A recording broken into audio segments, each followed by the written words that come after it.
ಶಿವಕುಮಾರ ಸ್ವಾಮೀಜಿಯವರ 7ನೇ ವರ್ಷದ ಪುಣ್ಯ ಸ್ಮರಣೆ ಹಿನ್ನೆಲೆಯಲ್ಲಿ ಸಿದ್ಧಗಂಗಾ ಮಠದ ಆವರಣದಲ್ಲಿ ಈಗಾಗಲೇ ಸಕಲ ಸಿದ್ಧತೆ ನಡೀತಾ ಇರುವಂಥದ್ದು. ಇದ್ರ ಬಗ್ಗೆ ಖುದ್ದು ಮಾತನಾಡೋದಕ್ಕೆ ಪ್ರಜಾಶಕ್ತಿ ಟಿವಿಯೊಂದಿಗೆ ಮಠಾಧ್ಯಕ್ಷರಾದಂಥ ಸಿದ್ಧಲಿಂಗ ಸ್ವಾಮೀಜಿ ಅವರಿದ್ದಾರೆ. ಅವ್ರು ಮಾತಾಡಿಸ್ತಾ ಹೋಗ್ತೀನಿ ಹೇಗೆಲ್ಲ ಸಿದ್ಧತೆ ನಡೀತಾ ಇದೆ ಅಂತ.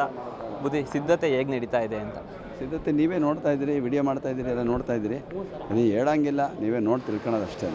ಯಾರೆಲ್ಲ ಬರ್ತಾರೆ ಈಗೆಲ್ಲ ನಿಮಗೆಲ್ಲ ಗೊತ್ತಿದೆ. ನಿಮಗೆ ನಿನ್ನೆ ತಾನೇ ಪ್ರೆಸ್ ಮೀಟ್ ಎಲ್ಲ ಮಾಡಿದ್ದೀವಿ. ಈಗ ಉಪರಾಷ್ಟ್ರಪತಿಗಳು ಬರ್ತಾಯಿದ್ದಾರೆ, ರಾಧಾಕೃಷ್ಣನ್ ಬರ್ತಾರೆ, ಇನ್ನೇನು ರಾಜ್ಯಪಾಲರು ಬಂದೇ ಬರ್ತಾರೆ. ಅವ್ರ ಜೊತೆ ಇರಲೇಬೇಕು ಅವ್ರು ಬಂದಾಗ. ಮಧುಸೂದನ್ ಸಾಯಿ ಅವರು ನಮ್ಮ ಸತ್ಯಸಾಯಿ ಸೇವಾಶ್ರಮ ತುಂಬ ಅವರು ಅಂತಾರಾಷ್ಟ್ರೀಯ ಮಟ್ಟದಲ್ಲಿ ತುಂಬ ಒಳ್ಳೆಯ ಸೇವೆಯನ್ನು ಮಾಡ್ತಾ ಇರುವಂಥ ಅವ್ರು ಬರ್ತಾಯಿದ್ದಾರೆ.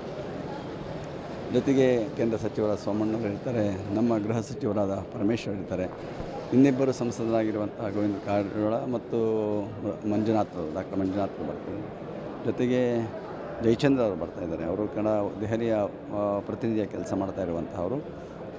ಇಬ್ಬರು ಶಾಸಕರು ಬರೆದಿರ್ತಾರೆ.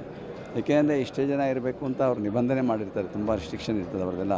ವೇದಿಕೆ ಮೇಲೆ ಹೀಗೆ ಇರಬೇಕು, ಇವ್ರು ಇಲ್ಲೇ ಕೂತ್ಕೋಬೇಕು, ಅವ್ರ ಪಕ್ಕದಲ್ಲಿ ಇವ್ರು ಇರಬೇಕು ಅಂತ ಎಲ್ಲ ಅವರ ಒಂದು ರಿವಾಜ್ ಇರ್ತದೆ, ನೀತಿ ರಿವಾಜು. ಅದರಂತೆ ಆಹ್ವಾನ ಮಾಡಿದ್ದೀವಿ, ಅವರೆಲ್ಲ ಬರ್ತಾಯಿದ್ದಾರೆ. ಪೂಜೆ ಬಗ್ಗೆ ಹೇಳಿದರೆ ಬೆಳಗ್ಗೆಯಿಂದ ಯಾವೆಲ್ಲ ಪೂಜೆ ಇರುತ್ತೆ?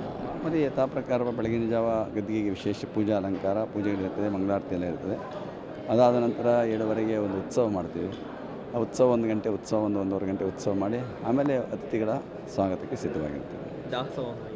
ದಾಸೋಹ ಎಲ್ಲ ಕಡೆ ವ್ಯವಸ್ಥೆ ಇರ್ತದೆ, ಯಾವ ತೊಂದರೆ ಇಲ್ಲದಂಗೆ ವ್ಯವಸ್ಥೆ ಮಾಡಿದ್ದಾರೆ. ಎಲ್ಲ ಮಕ್ಕಳು, ನಮ್ಮ ಸಿಬ್ಬಂದಿ ವರ್ಗದವರೆಲ್ಲ ಮಾಡಿದ್ದಾರೆ. ಈ ಬಾರಿ ಭದ್ರತೆ ಒಂಚೂರು ಹೆಚ್ಚಾಗಿದೆ. ಆ ಭದ್ರತೆ ಅಂದರೆ ಆಯಾಯ ಕ್ಯಾಟಗರಿಗೆ ತಕ್ಕಾಗಿ ಮಾಡಲೇಬೇಕಾಗಿದೆ. ಯಾಕೆಂದರೆ ವೈಸ್ ಪ್ರೆಸಿಡೆಂಟ್ಗೆ ಪ್ರೆಸಿಡೆಂಟ್ ಅಷ್ಟೇ ಒಂದು ಹೆಚ್ಚಿನದಾಗಿ ಅವರಿಗೆ ಆ ಸೆಕ್ಯೂರಿಟಿನ ವ್ಯವಸ್ಥೆ ಮಾಡ್ತಾಯಿದ್ದಾರೆ. ಅದರಂತೆ ಎಲ್ಲ ನಡೀತಾ ಇದೆ. ವೀಕ್ಷಕರೇ, ಇಷ್ಟು ಶ್ರೀಗಳ ಮಾತು. ಕ್ಯಾಮ್ರಾ ಪರ್ಸನ್ ಸಂಜಯ್ ಜೊತೆ ದೀಪಕ್, ಪ್ರಜಾಶಕ್ತಿ ಟಿವಿ, ತುಮಕೂರು.